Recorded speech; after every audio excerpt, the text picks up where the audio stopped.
Assalamualaikum Ustaz. Saya anak muda yang terkadang pernah melakukan maksiat kepada Allah. Yang tua juga begitu.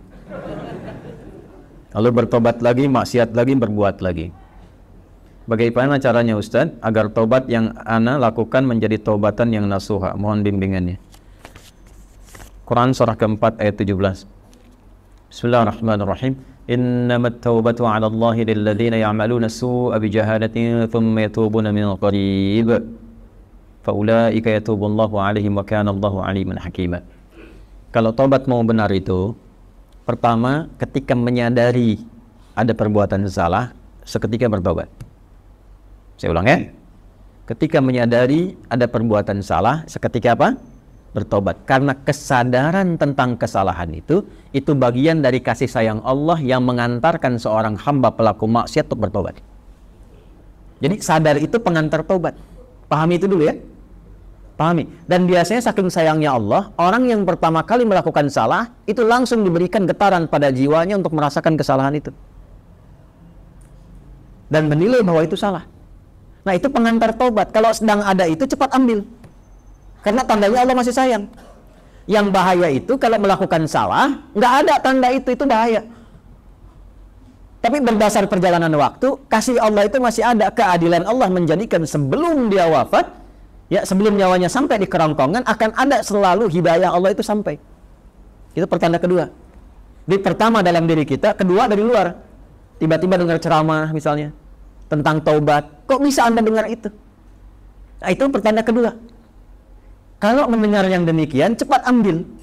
Ya, itu rumusnya Quran surah 29 ayat ke-68. Walladzina jahadu fina lanahdiyannahum subulana. Orang yang cepat mengambil petunjuk dari kami, cepat dia ambil, kami bimbing dia menuju jalan-jalan kebaikan kami. Itu ya. Demi Allah saya katakan, sepanjang berbuat salah apapun, itu selalu ada getaran yang menyimpulkan itu salah.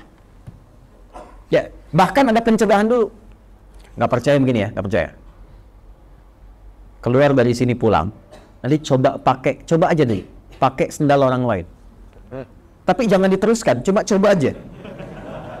Ya, jangan dipotong video saya. Cuma coba, jangan diteruskan. Itu begitu akan dipakai, pasti hati kecil mengatakan itu bukan punya kamu. Itu pencegahan namanya. Begitu dipakai, dipaksakan pakai, nanti di pertengahan ada rasa lagi, kamu salah. Nah, itulah pengantar taubat. Ikuti, kalau diikuti istighfar, astagfirullah, balik lagi.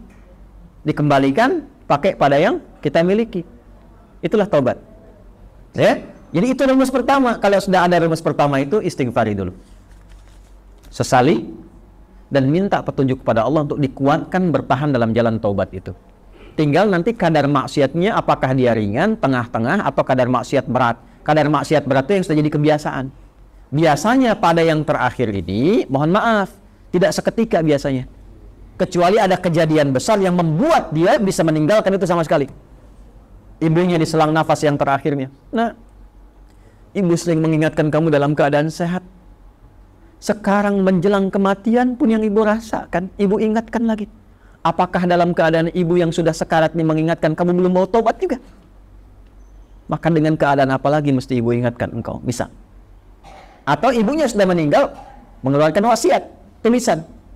Ya, diantaranya menasehati anaknya yang tidak pernah mau dengar untuk mendengar. Biasanya itu lebih kuat. Makanya disebut wasiat, pesan yang kuat, yang terasa lebih kuat dibandingkan dengan saat masih dalam keadaan sehat. Karena itu disebut dengan apa? Wasiat. Ya, wasiat itu bukan sekedar tentang harta. Ada wasiat terkait dengan kebaikan-kebaikan ibadah. Contoh Quran surah ke-2 ayat berapa? 133.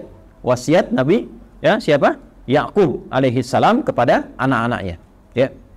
Saya teruskan. Maka teman-teman sekalian, Bapak dan Ibu sekalian, kembali kepada pertanyaan yang telah disampaikan ini.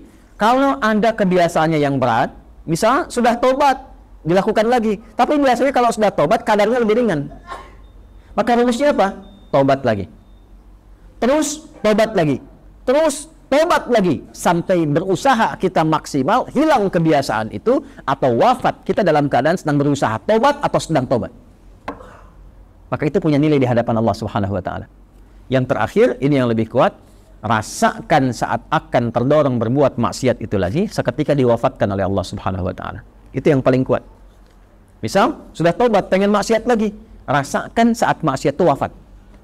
Itu yang paling cepat mencegah dari perbuatan buruk, sehingga insya Allah dari salah bisa berpeluang menjadi saleh.